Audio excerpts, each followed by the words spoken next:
नमस्कार मित्रों, दूरस्थ एवं मुक्त शिक्षा और संस्कृति की आवाज़ ये है उत्तराखंड मुक्त विश्वविद्यालय का community radio hello Haldwani. 91.2 megahertz की फ्रीक्वेंसी पर आप इसे सुन पाते हैं। श्रृंखला चल रही है मेरे हिस्से का पहाड़ और किस्सागो हैं प्रकाश उप्रेती। आज लेकर आए हैं श्रृंखला का 41वां भाग, खेती के 2 औजारों जू और दनियाओं के बारे में। जैसा कि बहुत ही मायाली अंदाज में प्रकाश इन किस्सों को सुनाते हैं, खुद से जुड़े हुए हैं, खुद के बचपन से, खुद की ज़मीन से, खुद के गांव से जुड़े हुए किस्से हैं, माँ से जुड़े हुए किस्से हैं। तो बहुत ही मायाली स्वभाव के साथ में प्रकाश इन किस्सों को सुनाते हैं और ये एक उनकी बहुत दूरदृष्टि है, उनकी एक गहन दृष्टि है कि तमाम सारे उन पहलुओं को, अनछुए पहलुओं को, बारीक पहलुओं को बाहर निकाल कर हम सब के सामने रखते हैं। माँ के उस अनथक काम को, पहाड़ की महिलाओं के उस अनथक काम को बहुत बेहतरीन तरीके से बयां कर रहे हैं। जो दनियाओं के जरिए कि महिलाएं किस तरह से खेतों में किस कौशल के साथ में, किस कला के साथ में काम करती थी और कैसे बेकार उखड़ गए पौधों को तुरंत रोप दिया करती थी। बहुत ही सुंदर किस्सा प्रकाश ने सुनाया है। उम्मीद करती हूँ आप सबको भी पसंद आएगा। तो सुनते हैं आज का एक किस्सा प्रकाश उप्रेती की जुबानी। नमस्कार दोस्तों, मेरे हिस्से का पहाड़ श्रृंखला की अगली कड़ी। आज हम बात करेंगे खेती के उन 2 औजारों की जिनसे खेत आबाद रहे, और वो 2 हैं जौ और दनाव। अगर पहाड़ के सीढ़ीदार खेत आबाद रहे तो आपको भूखे नहीं मरने देंगे। 2 पीढ़ी पहले तक सबकी निर्भरता उन्हीं खेतों पर थी जो आज बंजर हैं। हमारा 18 लोगों का परिवार उन खेतों से पलता था जिनमें आज कुछ नहीं होता है का हवाला देकर हम शहरों में नौकर या भनमुजुआ बन गए हैं। दिल्ली जाना तब कोई शान की बात नहीं थी। दिल्ली से लौटने वाले को लेकर अम्मा एक गाना सुनाती थी, दिल बे आगो भनमजुआ बन बे हीरो कट, देखो वो कश चपल फटकामो फट फट फट। खेतों का बंजर होना तब गाली थी। किसी को यह कह दो कि बाज हजीरे तर पटो तो झगड़ा हो जाता था। पटो का बंजर होना जीवन का नष्ट हो जाने जैसा था। हल चलाते हुए अगर थोड़ा सा कोना भी छूट जाता तो ईजा उसे कोटो से खन देती और कहती, पटोम वैर भौल नहीं देखियो ना। ढिका निशा जहाँ भी हल नहीं पहुँच पाता और थोड़ा बहुत भी छूट जाता तो ईजा कुदाल से बराबर कर देती थी। खेतों में जी तोड़ मेहनत होती थी। हल चलाने से पहले खेतों में ढूंग चाड़ना और बुझ काटने जाते थे। ईजा शाम को ही उन सभी खेतों में जाती जिनमें अगले दिन हल आने वाला हो। हम ईजा के साथ साथ होते थे।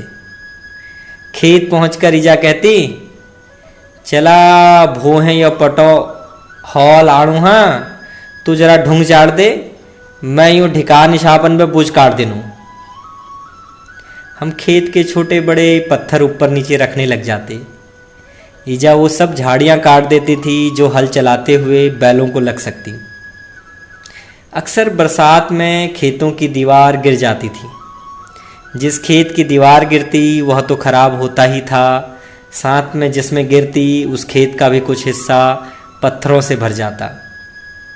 हल चलाने से पहले इसे साफ करना होता था। खेत की दीवार को भिड़ कहते। भिड़ चढ़ना सबको आता नहीं था, यह एक कला थी। इसमें पत्थरों को ऐसे सेट करना होता था कि वो गिरे भी ना और उनके अंदर पानी भी ना जाए। इस काम में बूबू माहिर थे। वह जब भी घर पर रहते तो सुबह शाम किसी न किसी खेत का भिड़ चिढ़ने लग जाते। वो जब भिड़ चिढ़ते तो हमारा काम उनको पत्थर पकड़ाने का होता था। हल चलाने से पहले खेत का साफ होना जरूरी होता। इसके लिए घर का हर सदस्य किसी न किसी रूप में योगदान देता था। ईजा पर इन दिनों काम का बोझ ज़्यादा होता। वैसे तो उनके लिए साल का हर दिन काम के बोझ के साथ शुरू होता और कमर तोड़ मेहनत के साथ खत्म होता। ईजा का सुबह सुबह हौ के साथ जाना और खेतों में कुछ न कुछ काम करते रहना। हमारी तब हंसिया खैर की जोड़ी इलाके भर में जानी जाती थी।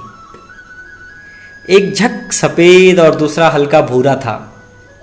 नुकीले सींग, चमकीली आँखें, तकरीबन 4 से 4.5 फुट की ऊंचाई और गले में बंधी घंटियाँ।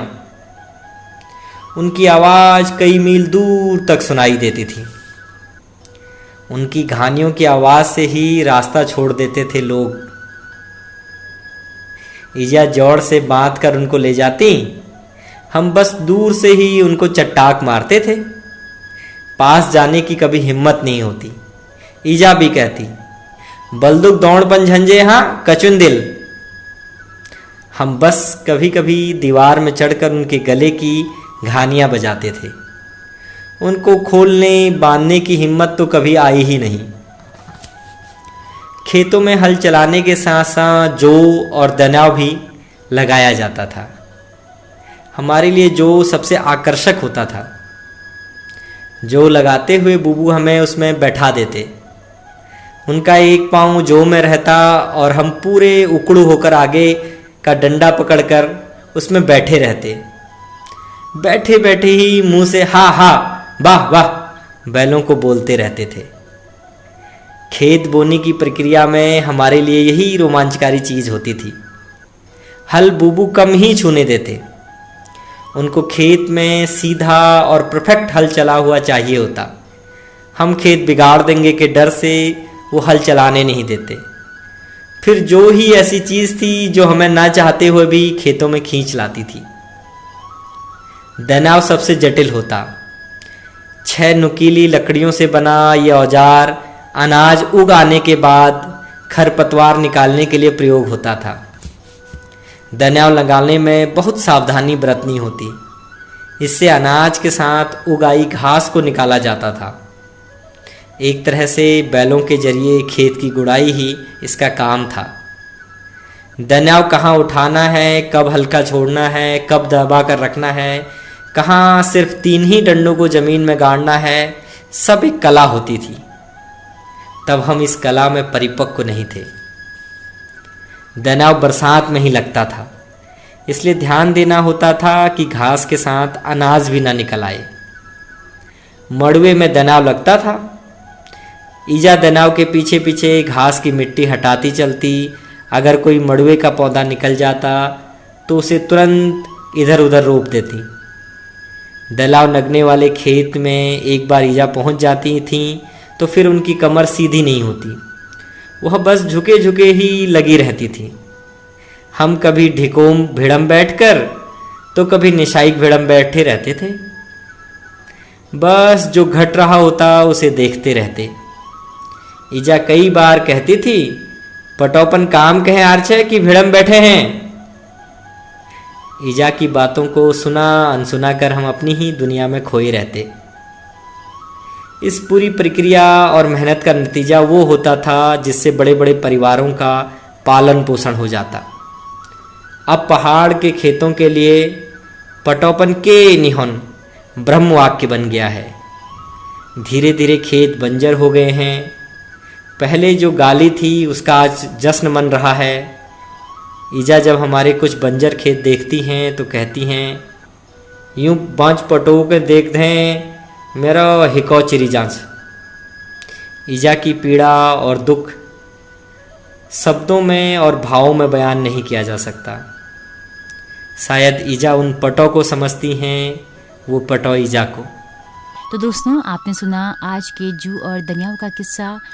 आप सबको अपना बचपन ज़रूर याद आया होगा। जो हमारी पीढ़ी के जो लोग हैं जिन्होंने पहाड़ देखा है, जिनका बचपन पहाड़ में बीता है, मुझे लगता है कि वो स्वर्णिम दौर था हमारे आने वाली पीढ़ी जो अब शहरों के कंक्रीट में अपना बचपन जी रही है, उसके लिए ये चीज़ें बहुत दुर्लभ हैं। कोशिश करनी चाहिए कि हम लोग इस तरह के तमाम किस्सों के ज़रिए अपनी अगली पीढ़ी तक इन बातों को, इन जानकारियों को, इन दुर्लभ किस्सों को पहुंचा सकें। इस हवाले से कहें तो ये श्रृंखला बड़ी महत्वपूर्ण नज़र आती है।